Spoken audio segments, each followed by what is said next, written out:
La crise en Haïti, mission de la dernière chance avant une intervention militaire sur place. Jimmy Carter est à Port-au-Prince pour tenter de persuader les militaires d'accepter un exil doré. Devant le congrès de la mutualité, François Mitterrand annonce son intention de saisir le pays si le gouvernement se lance dans une remise en cause de la protection sociale. Alors qu'un sondage récent indiquait que 85% des Français jugeaient plus efficace une armée de métier que la conscription, nous évoquerons longuement au cours de ce journal le problème du service national et plus particulièrement les formes nouvelles que pourrait prendre le service civil avec notre invité, le député RPR Alain Marceau, auteur d'un rapport sur cette question. Dernier titre sportif, première médaille d'or française au championnat du monde d'aviron avec le double sans barreuse. Madame, Monsieur, bonsoir. Clean up the world, nettoyer le monde. Pour la deuxième année consécutive, dans une centaine de pays, les militants écologistes se sont mobilisés pour une gigantesque opération de nettoyage des milieux naturels ou encore urbains. En France, la Fédération des Jeunes pour la Nature organise des opérations nettoyage dans environ 80 sites. Exemple, les îles du Frioul à Marseille sont dans cette liste. Reportage de nos spécialistes du savon de Marseille, Yannick Aroussi, Jean-François Giorgi. La cinquantaine de plongeurs réunis à Marseille ce matin n'a pas hésité à affronter une mer déchaînée. Ils ont pour armes leurs bouteilles, des sacs poubelles et leur bonne volonté. Tous sont bénévoles.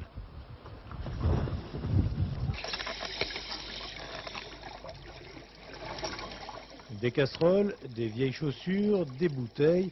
Le bric-à-brac sous-marin est impressionnant. Des dizaines de sacs sont remplis et remontés à la surface. Là, il y a quand même beaucoup de verre, quelques matières plastiques. Parfois, au bout du bout, les surprises sont de taille. Il s'agit bien ici d'un pneu de poids lourd. Ouais, j'ai pas vu le camion, je sais pas où il est. Du riz en caoutchouc, avec des oursins, et que des bouteilles. Une bonne pêche. Oh, une bonne pêche, oui. Une pêche entreposée ici en attendant le ramassage par la ville de Marseille. C'est quelques kilos de moins de détritus au fond de l'eau et c'est surtout une bonne action. J'ai plein d'eau. Alors qu'une intervention militaire en Haïti semblait imminente, la Maison-Blanche a décidé de dépêcher in extremis à Port-au-Prince une délégation dirigée par Jimmy Carter pour négocier le départ des chefs de la junte. Si cette mission échoue, les plans d'invasion seront alors mis à exécution sans tarder. Dans cette crainte, des milliers d'Haïtiens résidant dans les quartiers populaires de Port-au-Prince ont déjà commencé à fuir leur capitale. Le point avec François Cornet. Scène de rue cet après-midi à Port-au-Prince. Les Haïtiens prennent la menace des États-Unis au sérieux et continuent de quitter la ville sans panique certes, mais avec détermination. En fait, ils savent que si les choses tournent mal, ils n'auraient, d'après les rumeurs qui circulent sur l'île, que moins de 36 heures pour fuir d'éventuels combats après le débarquement américain. Tout dépend maintenant de cet homme, Raoul Cedras, chef de la junte militaire haïtienne, dont le bras de fer avec l'administration américaine se poursuit. Jimmy Carter, le monsieur bons offices de Bill Clinton, est venu à Port-au-Prince accompagné du général Colin Powell et du sénateur Sam Nunn pour essayer de convaincre Cedras de partir et d'éviter, si cela est encore possible, un débarquement pour chasser par la force la junte militaire encore au pouvoir. La délégation américaine ne devrait pas séjourner plus de 24 heures en Haïti. Du succès ou de l'échec de cette mission de la dernière chance dépend l'intervention ou non des Américains. Mon but est de travailler avec les officiels haïtiens pour arriver à une solution pacifique. C'est dans une ambiance de fête et de profond espoir que les Haïtiens ont accueilli la délégation américaine sur le parcours menant à Port-au-Prince. Mais on pouvait entendre montant de la foule ce slogan « Aristide non, démocratie oui ». Rien n'est simple et même si Carter obtient le départ de Cedras et des autres leaders de la junte, la crise haïtienne est loin, très loin d'être dénouée. La décision de Bill Clinton de proclamer ce débarquement militaire en Haïti est loin de faire l'unanimité. De nombreux pays, à commencer par la Russie, ont fait part de leurs réserves, de même qu'un certain nombre de dirigeants américains. Notre correspondant permanent à Washington, Jean-Marc Ilouz, nous explique les objectifs de l'administration Clinton. Pour cette mission surprise de la dernière chance, le président Clinton avait soigneusement choisi ses émissaires, ici, au moment de leur départ pour Haïti ce matin. Jimmy Carter, l'ancien président démocrate, vétéran des négociations difficiles en Afrique, en Asie et dans la Caraïbe. Et puis le général Colin Powell, ancien vainqueur de la guerre du Golfe, mais aussi descendant d'une famille de mulâtres de la Caraïbe, comme le chef de la junte haïtienne. Et le puissant sénateur Nunn, un expert démocrate respecté au Congrès. Mission, non pas négocier avec la junte, mais mettre au point rapidement les modalités pratiques du départ pacifique des généraux haïtiens. Et en se rendant personnellement au Pentagone ce matin, Bill Clinton a voulu montrer qu'en dépit de son dernier geste de bonne volonté, les préparatifs de débarquement continuaient comme prévu. La question n'est pas de savoir si les généraux partiront, mais comment ils partiront, a souligné le président américain. À défaut de forcément parvenir à convaincre les généraux haïtiens de décamper sous 24 heures, l'ultime démarche de Bill Clinton lui permettra au moins de clouer le bec temporairement aux innombrables critiques de sa politique haïtienne, tant au Congrès, dans l'opinion, que même dans l'armée. Mais dans tous les cas, le débarquement reste imminent. Si les généraux s'en vont, il sera pacifique. En Algérie, 4 jours après l'élargissement des chefs historiques du Front islamique du salut, apparemment pas de trêve. Un responsable politique a été tué aujourd'hui lors d'un attentat à Constantine, un assassinat qui porte à 19 le nombre de civils tués depuis mardi dernier.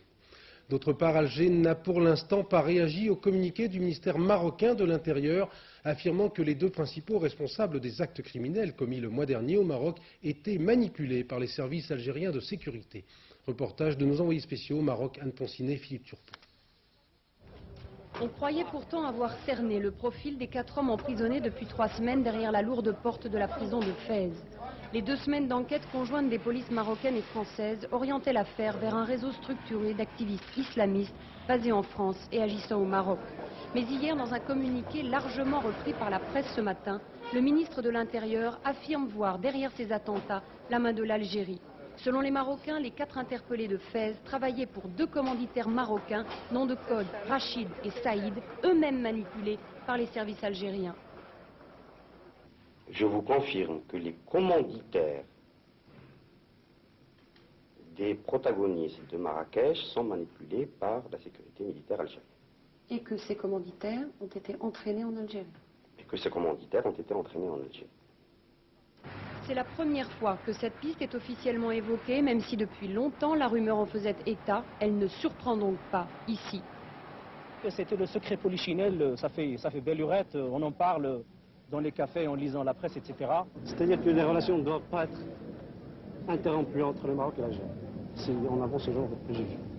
Pour les avocats français qui assistent actuellement Stéphane Haïtider et Redouane Amadi dans l'instruction de l'attentat de Marrakech au tribunal de Fès, si manipulation de la sécurité algérienne il y a, elle a été habillée d'une coloration islamiste, car c'est sur cette base qu'ont été recrutés et manipulés leurs clients.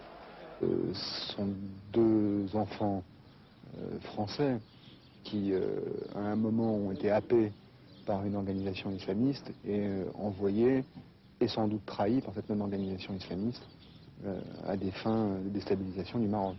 Et le communiqué d'hier ne devrait pas améliorer les relations entre les 2 pays. Déjà, l'attentat de Marrakech avait provoqué l'instauration de visas pour les Algériens à leur entrée au Maroc.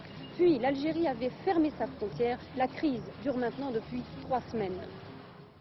François Léotard sera demain l'invité de l'heure de vérité à midi sur France 2. Le ministre de la Défense reviendra sûrement sur la polémique autour du service national, alors que plusieurs voix au sein de la majorité, et notamment au sein du RPR, plaident pour une transformation radicale du service militaire, sinon pour une armée de métier. Dans un instant, nous évoquerons ce dossier avec notre invité Alain Marceau, député RPR, auteur à la demande du gouvernement d'un rapport sur les formes civiles du service national.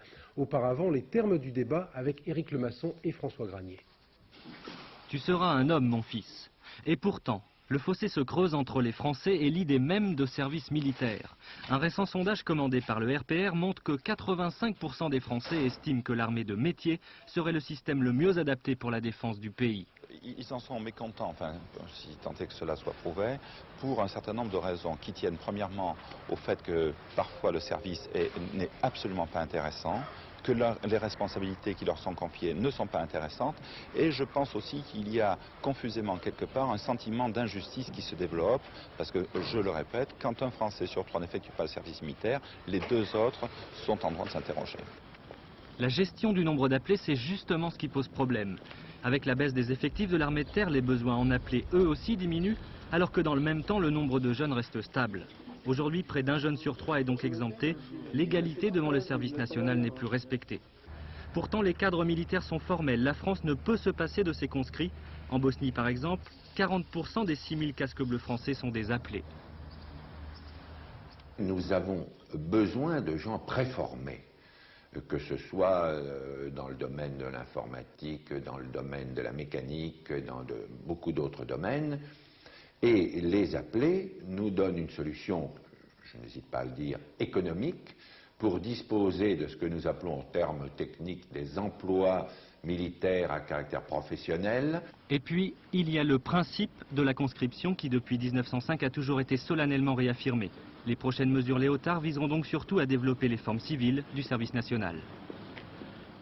On l'a dit, un sondage indique qu'une très large majorité de Français jugent plus efficace une armée de métier.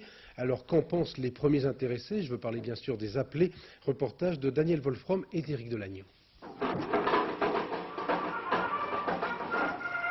8e régiment d'infanterie de Noyon, la journée commence pour ces soldats, des appelés pour la plupart, presque tous issus des milieux populaires du Nord-Pas-de-Calais.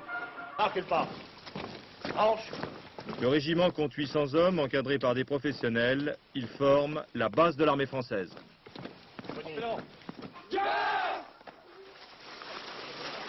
Au départ, il est bien difficile de rompre la glace. Bonjour. Bonjour, Ronald Girard, 8e régiment d'infanterie, régiment d'Austrasie, 2e compagnie, 3e section, contingent 9408, recrue instruction. C'est quoi le service militaire pour vous? C'est un devoir qu'on doit rendre, qu'on doit donner, disons que c'est 10 mois de notre vie qu'on peut offrir au gouvernement. Mais la matinée s'avançant, la confiance s'établit peu à peu. Au cours des exercices, les réponses se font moins convenues. Qu'est-ce que vous pensez de l'armée? Que c'est pas fait pour moi. Pourquoi? Parce que moi je pense qu'il devrait y avoir une armée de métier. Pourquoi? Parce qu'il y a disons qu'il y a des jeunes, quand ils viennent ici, ils ont un travail, ils sont obligés de rompre leur travail pour venir à l'armée, pour faire 10 mois de service. Parce qu'ils sont pas sûrs de retrouver leur travail en quittant l'armée. Électricien. Approvisionné, armée. Pour cet homme proche des appelés, l'armée de conscription, le service national reste des credos. Prenons votre temps, vous appliquant. Commencez le feu. Il est vrai que sa survie professionnelle en dépend. Sur le pas de tir donc, le point de vue du sous-off. Plutôt une armée de conscription parce que l'armée de métier c'est bon, peut-être plus cher et moins de contact avec la population. Vous êtes plutôt favorable à une armée de métier ou une armée de conscription, de service militaire comme vous faites là? Moi je préfère un service militaire dans les 10 mois tel qu'il est, mais qui concerne l'activité professionnelle de la personne même plus tard. Que la personne, quand elle va le faire, son service militaire, qu'elle le fait dans son activité professionnelle, qu'elle a peut-être déjà commencé. S'il est menuisier, il va le faire dans la menuiserie, boulanger ou boulangerie. D'autres, enfin, reflètent bien la position actuelle du ministère de la Défense, résumée par l'adjudant instructeur. Il a déjà 19 ans de métier. Vous êtes plutôt pour l'armée de métier ou pour l'armée de conscription? Plutôt pour l'armée de conscription, mais avec un panachage des deux. Enfin, pour échapper aux rigueurs du régime militaire, certains optent pour le service civil, mais ils sont peu nombreux, un peu plus de 20 000 jeunes seulement, aujourd'hui. Avec nous sur ce plateau, Alain Marceau, député RPR. Bonsoir. Vous avez rendu début janvier au gouvernement un rapport très complet sur l'amélioration et l'extension des formes civiles du service national, actuellement principalement dans les rangs de la police et de la gendarmerie. Première question, on vient de le dire, ceux qui bénéficient de ce service civil sont en un peu plus de 20 000 et il y a une forme d'inégalité, non? Parce que beaucoup aimeraient en profiter. Vous savez, qu'on le veuille ou qu'on ne le veuille pas, on n'échappera pas au débat tant sur le service national et sur sa réforme éventuelle que sur l'armée de métier. Il faut donner quelques chiffres pour que tout le monde comprenne bien et être clair. Aujourd'hui, il y a 400 000 jeunes gens qui tous les ans sont en âge de faire leur service national. Il y en a environ 110 000 qui sont exemptés, dispensés ou qui s'engagent. Il en reste 280 000 ou 290 000 qui sont la ressource dans laquelle le service national, militaire ou civil, va puiser. Hélas, nous avons voté une loi de programmation militaire il y a peu qui nous dit que l'on va avoir besoin de 220 000 appelés, sans doute plutôt 200 000 à la fin du siècle. Ce qui veut dire que nous avons 80 000, entre 60 000 et 80 000 appelés dont on ne sait pas quoi faire aujourd'hui. Une part de ceux-ci vont vers le service civil, ils sont 25 000, avec des formes effectivement inégalitaires. Mais il va en rester, l'année prochaine, pratiquement 40 000 ou 50 000 que l'on ne va pas appeler. Qu'est-ce qu'on va en faire? Mais justement, la conscription elle est fondée sur deux piliers. Le pilier de l'égalité, nous avons l'occasion d'en parler, et ce pilier est, comment dirais-je, largement ébréché. Il y a effectivement une différence entre celui qui fait son service national dans les conditions que vous avez indiquées tout à l'heure et celui qui le fait dans une entreprise à Tokyo ou à Los Angeles. Ou celui qui est exempté. Ou celui qui est exempté. Mais il y a aussi le pilier de l'universalité. L'universalité, c'est que tout le monde, ou à peu près tout le monde, doit faire son service. Or, à la fin de ce siècle, un jeune homme sur 2 fera son service national. 200 000 sur 400 000. Donc il va effectivement falloir aborder ce débat. Alors concrètement, quelle proposition faites-vous à François Léotard, qui va bientôt s'exprimer sur le sujet, ainsi que le Premier ministre? Ces propositions, je les ai faites au Premier ministre. Je crois qu'il en a repris une bonne partie, puisqu'il a demandé au ministre de la Défense, en quelque sorte, de les formuler et de les concrétiser. Je crois que on n'échappera pas à l'extension des formes civiles du service national. Et je crois qu'il va falloir puiser dans ce vivier de 40 000 jeunes gens, notamment pour créer un service civil de cohésion nationale. Vous savez, il y a beaucoup d'exclus dans ce pays. Il y a des exclus tout simplement par l'âge, par la maladie. Et il y a en France près de 10 000 structures qui s'occupent de ces exclus. Je crois que si on mettait simplement un seul appelé du service civil au profit de ces associations, de ces structures, on soulagerait beaucoup de misère. Il y a aussi, je crois, beaucoup de place parmi les jeunes gens des banlieues qui effectivement sont aussi parfois des exclus et qui apprécieraient peut-être que des jeunes gens du service civil viennent aussi les assister dans certaines structures sociales, certaines structures sanitaires. Je crois qu'il y a beaucoup à faire. Alain Marceau, d'un mot, parce que le temps nous presse. Vous, personnellement, est-ce que vous seriez favorable à une armée de métier? D'un mot, je sais bien que c'est difficile de synthétiser sa pensée. Je crois qu'aujourd'hui, qu'on le veuille ou non, nous irons vers l'armée de métier. Tout simplement, cela tient aux chiffres, parce qu'un jour, la conscription sera forcément remise en cause dans la mesure où elle est de moins en moins égalitaire et dans la mesure où elle n'est plus universelle. Donc, nous allons vers l'armée de métier.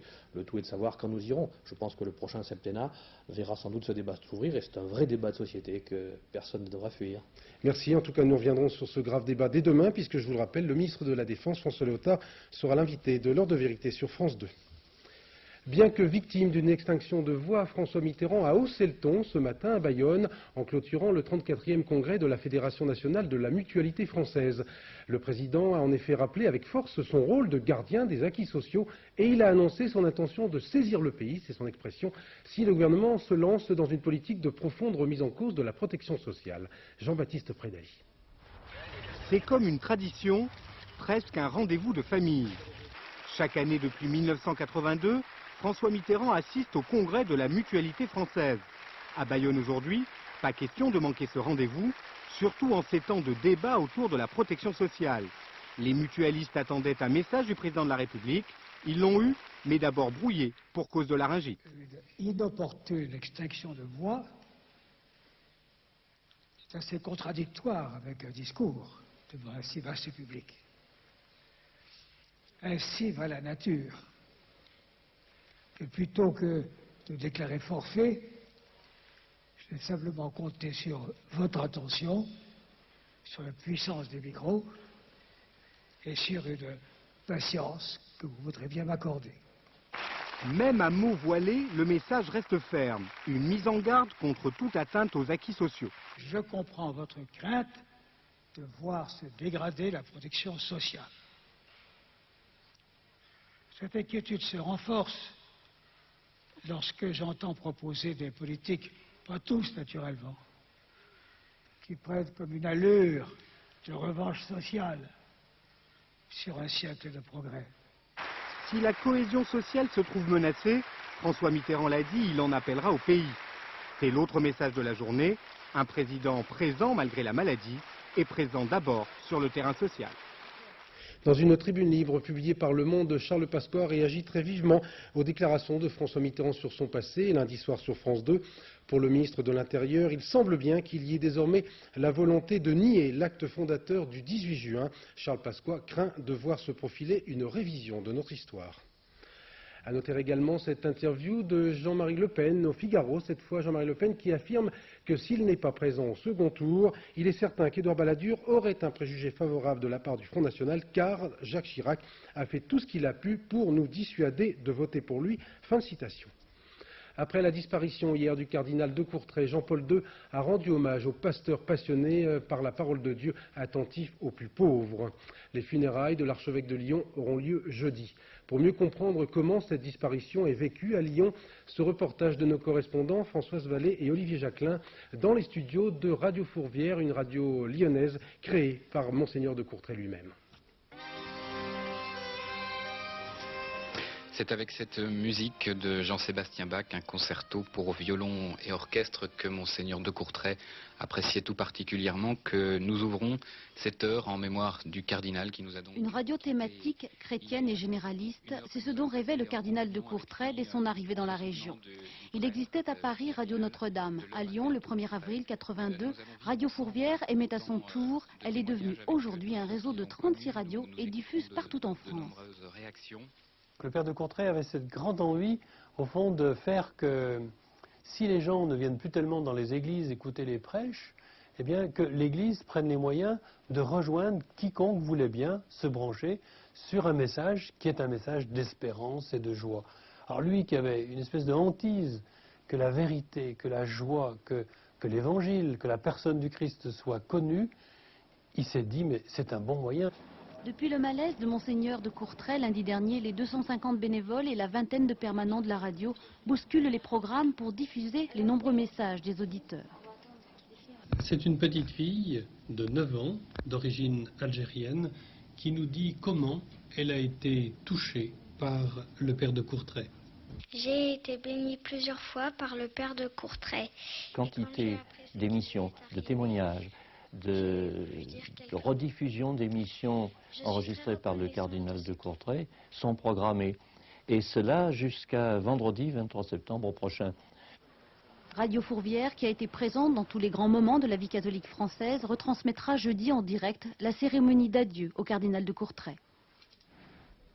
Les affaires suite avec l'incarcération hier soir à Lyon du PDG de la SDEI, une filiale de la Lyonnaise des Eaux. Marc-Michel Merlin avait auparavant été mis en examen pour abus de biens sociaux dans l'affaire du Dauphiné News. Son avocat proteste en faisant remarquer que dans cette affaire, où sont impliqués des responsables politiques, il y a semble-t-il 2 poids, 2 mesures.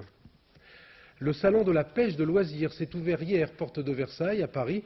L'occasion de rappeler que plus de 10 000 Parisiens taquinent volontiers le goujon. Le problème est de trouver un petit coin tranquille au bord de l'eau. Le cliché du pêcheur à la retraite est démodé. La relève est assurée, comme nous le confirme ce reportage de Vincent Guérard et Pascal Caron. Il y a tout le nécessaire du pêcheur vieille France, mais le pêcheur, lui, a changé de look. Basket, jean troué et matériel de pro à 800 balles. Alexandre a hérité cette passion de son grand-père, et depuis, il n'en démord plus. Ce qui le branche le plus, c'est la carpe. Même d'attendre des heures, ça me déplaît pas, quoi, mais c'est compensé par le plaisir qu'on a quand on sort une grosse carpe. C'est ça, en fait, qui me fascine. Aujourd'hui, Alexandre est sorti vainqueur par KO du petit gardon, là au fond. Là, j'ai mis du pastis dans mon amorce et puis ça a attiré les poissons carnassiers et les brochets. Et oui, du pastis dans l'amorce, il faut vous y faire, nos chères têtes blondes sont déjà de vieux briscards. Et de plus en plus nombreux. Sur 25 000 licenciés en région parisienne, 10 000 ont moins de 16 ans. Sans qu'on s'explique vraiment pourquoi. La famille, bien sûr, la nature, sûrement. Pourtant, le plus souvent, c'est le mystère pour les parents. T'as beaucoup de matériel? Non. Qu'est-ce que tu as? Une canne et puis un verre. Alors vraiment, on n'a pas investi, et puis il est fou de ça. Et puis il reste des heures, et là nous, on voudrait bien rentrer, mais on peut pas, parce qu'il n'a pas envie. Mais c'est vrai qu'on ne sait pas, ça s'explique pas. Je comprends pas comment il peut être aussi attentif, et aussi sérieux, et aussi sage. Le concours de cet après-midi a rassemblé 50 jeunes pêcheurs. On lève les cannes. Quelques beaux scores et un vainqueur avec 19 prises. Stéphanie, elle, a fait capot. Elle n'a rien attrapé aujourd'hui, mais la semaine dernière, elle en a pêché des gros. Il pesait combien? Alors ça, on n'a pas pesé, mais j'en ai attrapé des gros. Gros comment? Gros comme ça. Et ils étaient vraiment très très gros, hein. Certains grands bateaux qui vont sur l'eau ont de très très grandes jambes. L'hydroptère, ce voilier révolutionnaire qui survole littéralement la mer au reflet d'argent, a été présenté à la presse aujourd'hui dans le port de Saint-Nazaire. Reportage Patrice Pelé, Jacques Gérard. L'hydroptère, c'est comme un rêve d'enfant qui se réalise. C'est au choix un avion qui va sur l'eau ou un bateau qui vole. Et cet après-midi, sa présentation n'a laissé personne indifférent.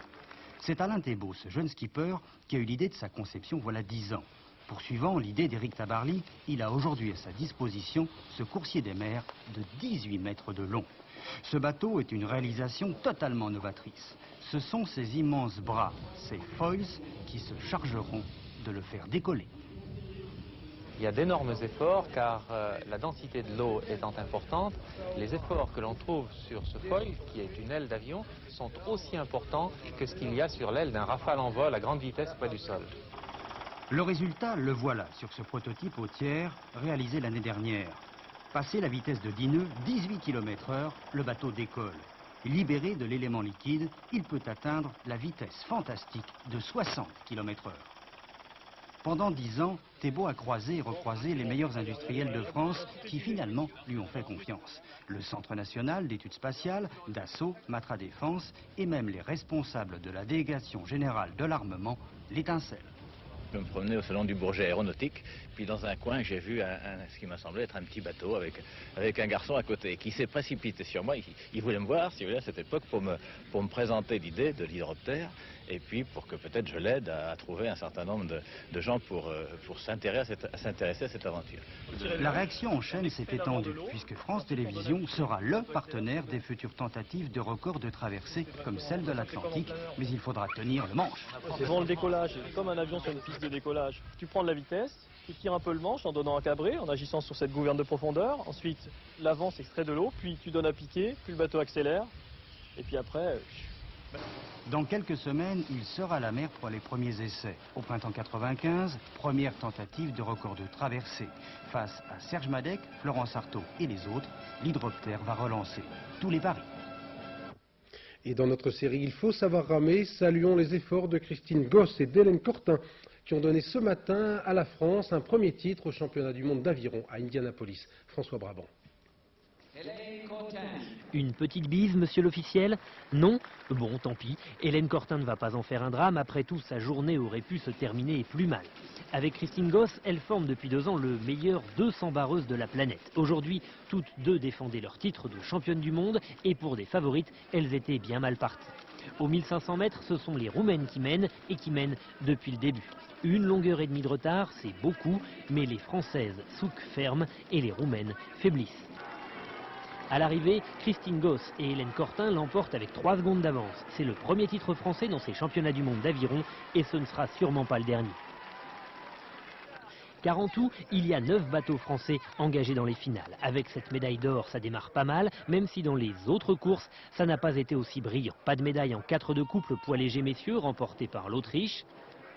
Pas de médaille non plus en 2 de couple poids léger dames, remporté cette fois par les Canadiennes. Ça laisse encore 6 chances aux Français de réussir leur pari, remporter 3 médailles d'or comme l'an dernier. Allez, plus que 2 à attraper et on pourra dire que la chasse aura été très bonne. Le 58e bol d'or motocycliste a débuté à 15 h sur le circuit du Castellet. Aux dernières nouvelles, c'est une Kawasaki qui est en tête de cette épreuve, menée par l'équipage franco-britannique de Terry Rimmer, Jean-Louis Battistini et Stéphane Coutel. Donc sur Kawasaki, cette équipe est en tête depuis pratiquement les premiers tours de la course à cause de la chute de la Ducati officielle de Philippe Mouchet, une chute sans gravité. C'est la tradition africaine qui est en vedette de la Biennale de la danse à Lyon. Baptisée Mama Africa, cette biennale fait en effet une large place au gospel, au jazz ou encore au rap. L'événement le plus attendu, c'est la création d'un chorégraphe noir américain, Bill T. Jones, qui a pour particularité de faire de sa vie le sujet même de ses spectacles.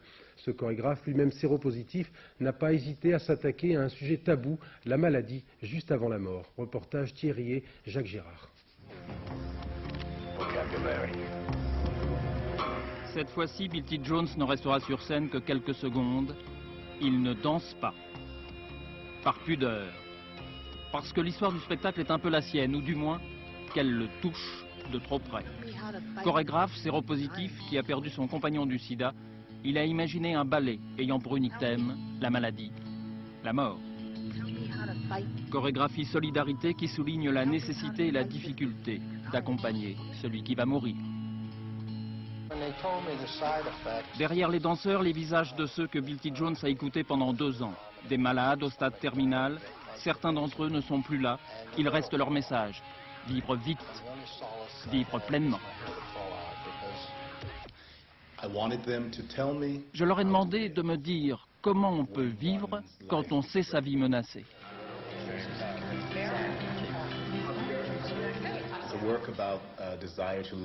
C'est un travail sur le désir de vivre, sur le courage, sur l'humanité.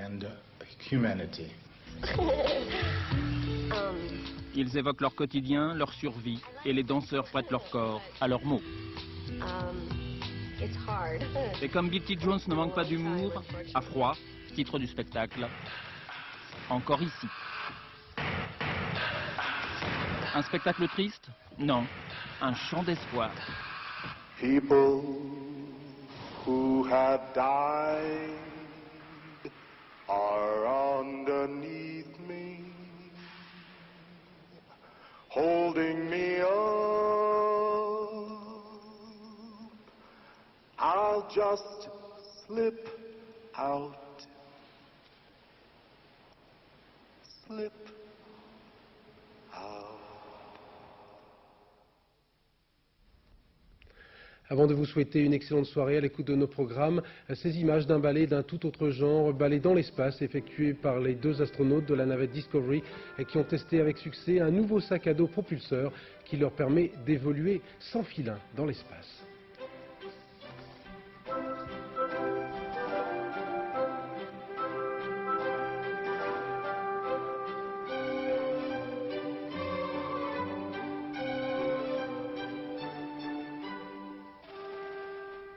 Vers minuit 30, le dernier journal, en compagnie de Catherine Sellac. Comme disait Alphonse Allais, ce n'est pas pour me vanter, mais il fait frais. Du côté de Clermont-Ferrand, on a relevé hier les températures les plus basses jamais enregistrées depuis 1923.